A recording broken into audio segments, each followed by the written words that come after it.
Hello, and welcome to another unbelievable engineering story that the industry tried to hide. Before the Prius, before lithium batteries, before touch-screen dashes, there was a tiny Japanese car that made Detroit scratch its head in anger and made Toyota gulp nervously. A car so efficient, so clean, and so unbelievably smart for its time that today it seems impossible to believe it emerged in the early 1970s. This car had no battery, no electric motor, and no software. Yet it delivered fuel economy that still, today, rivals modern hybrids, and without using anything but pure and simple mechanical engineering, it proved it was possible to be eco-friendly and economical, thoroughly humiliating the industry that considered itself the most advanced in the world. Its name?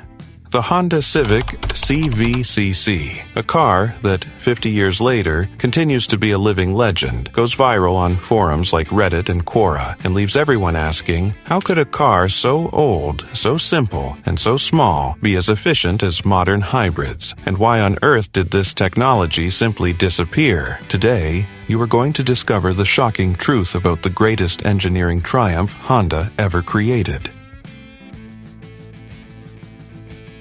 You can't understand the Civic CVCC without understanding the apocalyptic chaos the world was in 1973. Oil prices were skyrocketing. American consumers were abandoning their thirsty V8s and desperately searching for economical cars. And, at the same time, the American government implemented the Clean Air Act, demanding that by 1975, cars have a drastic and frightening reduction in pollutant emissions. Detroit, the Big Three, General Motors, Ford, and Chrysler, went into total panic. They claimed, with an almost religious certainty, that it was impossible to meet the new rules without using the catalytic converter, something expensive, heavy, that stole what little power was left, and, worse, required unleaded gasoline, whose availability was uncertain. General Motors, the absolute leader, even publicly declared, with that typical giant's arrogance, there is no viable technology that meets the new emission standard without a catalytic converter. But Honda,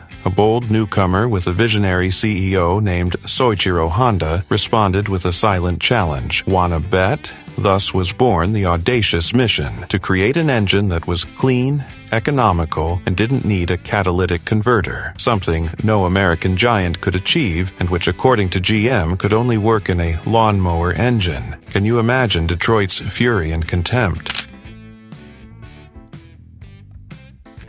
CVCC stands for Compound Vortex Controlled Combustion, a complicated name for an incredibly elegant solution. What makes the CVCC a 50-year-old stroke of genius is the secret of its combustion chamber. In a normal engine, gasoline explodes. Simple. To clean it up, you need the catalytic converter to clean the gases afterward. The CVCC did something ingenious that seemed like sorcery. It divided the cylinder into two areas, a main chamber and a small auxiliary, or pre-chamber. In the auxiliary chamber, a richer mixture entered, ensuring the spark plug fired perfectly. In the main chamber, a super lean mixture entered, almost just air, which drastically reduced pollution. When the spark plug fired in the rich pre-chamber, the controlled explosion created a vortex of fire that spread through the main chamber, completely igniting the lean mixture. The result? A clean, complete, and absurdly slow burn. Honda passed the EPA emission tests in 1975 without a catalytic converter, and, as you can imagine, Detroit was absolutely furious. This episode is so insane it's a legend taught in engineering schools across the U.S. It is living proof of the arrogance GM had at the time. When General Motors ridiculed Honda, claiming the technology wouldn't work in real cars, Soichiro Honda didn't respond with speeches. He delivered a masterpiece that became an automotive classic. Honda bought a Chevrolet Impala V8 5.7-liter, the ultimate symbol of the gas-guzzling American car, and simply removed the original cylinder head. In its place, they installed an experimental CVCC head adapted to the massive Chevrolet engine. It wasn't theory, it was a direct challenge. The car was taken to the official EPA tests, and the impossible happened. The Impala V8 with the CVCC engine passed the 1975 and 1976 tests. It passed without a catalytic converter. It passed without electronics. It passed so cleanly that it left American engineers in total shock. It was unprecedented public humiliation. Honda not only proved its technology worked, it proved it could make GM's own engines cleaner than GM itself ever could. Newspapers reported the feat as an earthquake in the industry. GM lost credibility, and Honda earned the eternal respect of the world. We have arrived at the point that destroys logic.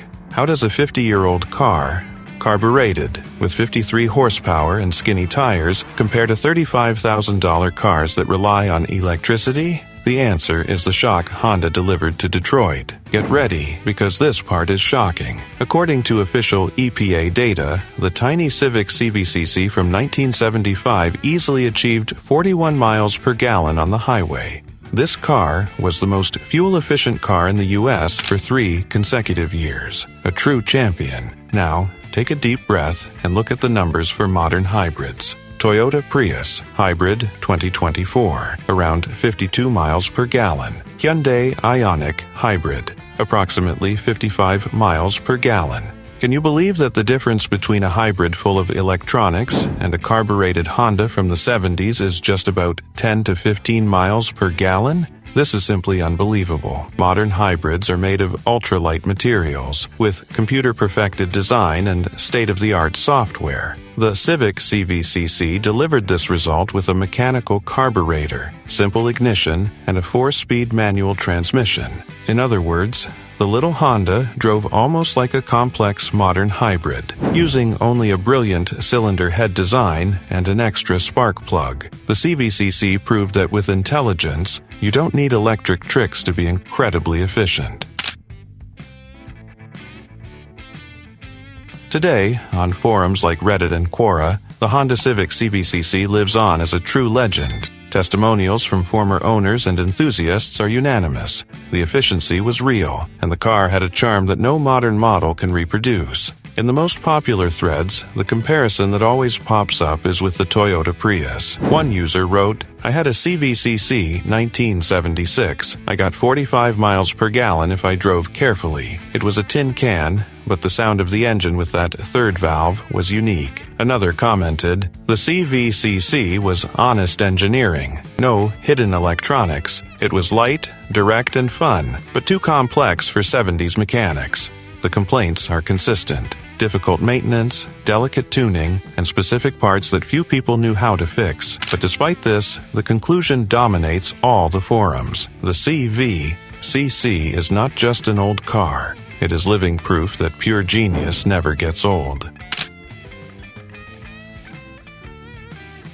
Here's the million-dollar question. If it was so efficient, so clean, and so advanced, why did this technology simply disappear? The answer, in truth, is that it was surpassed by the very future it helped create. The CVCC was the perfect solution for a specific problem in the 70s, but the automotive world evolved at a frightening speed. Electronic fuel injection. It became cheap, controlling the air-fuel mixture with a precision that no mechanical system could match. EFI did the same thing as the CVCC, only more simply. The catalytic converter became law. Legislation became even stricter. The catalytic converter became mandatory to control other pollutants that the CVCC couldn't eliminate alone. When the catalytic converter became law, the CVCC's main trump card became useless. But the story has a fascinating detail. The CVCC concept didn't completely disappear. Its idea of a pre-combustion chamber reappeared in cutting-edge technologies, such as modern Formula One engines and advanced Mercedes engines. In other words, the Civic was right all along. The world just needed half a century to catch up to its genius. Driving a Honda Civic CVCC today is like opening a window to a world the automotive industry left behind. It's an almost spiritual experience. Simple, raw, and completely different from any modern car. The first thing you notice is the absurd lightness. At about 1,500 pounds, it is lighter than many large motorcycles. This lightness transforms everything. Acceleration, fuel economy, braking. It's like driving a go-kart with a soul. Simple, direct, and alive. The steering, no power assistance. Every movement of the wheel transmits exactly what is happening on the asphalt. For those accustomed to quiet, isolated cars, the CVCC might seem primitive, but that is precisely what makes it special. You feel the car, you feel the engine, you feel the vibrations.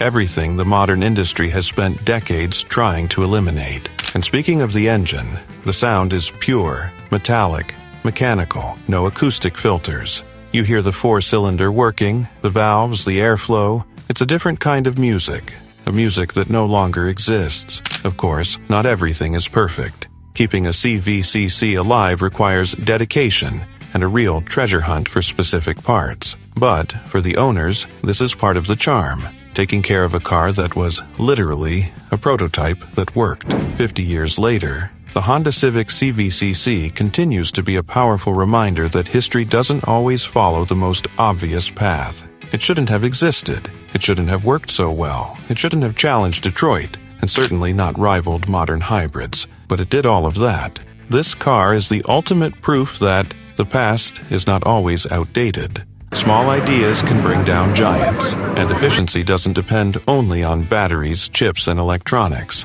The CVCC is not just an old car. It is living proof that the future, at certain times, was already before us, and no one in America was ready for it. And now, I want to know, what was the greatest stroke of genius in this Honda story? The third valve, or the humiliation of the Impala? Comment below and subscribe to Remember That Car for more stories Detroit preferred to bury.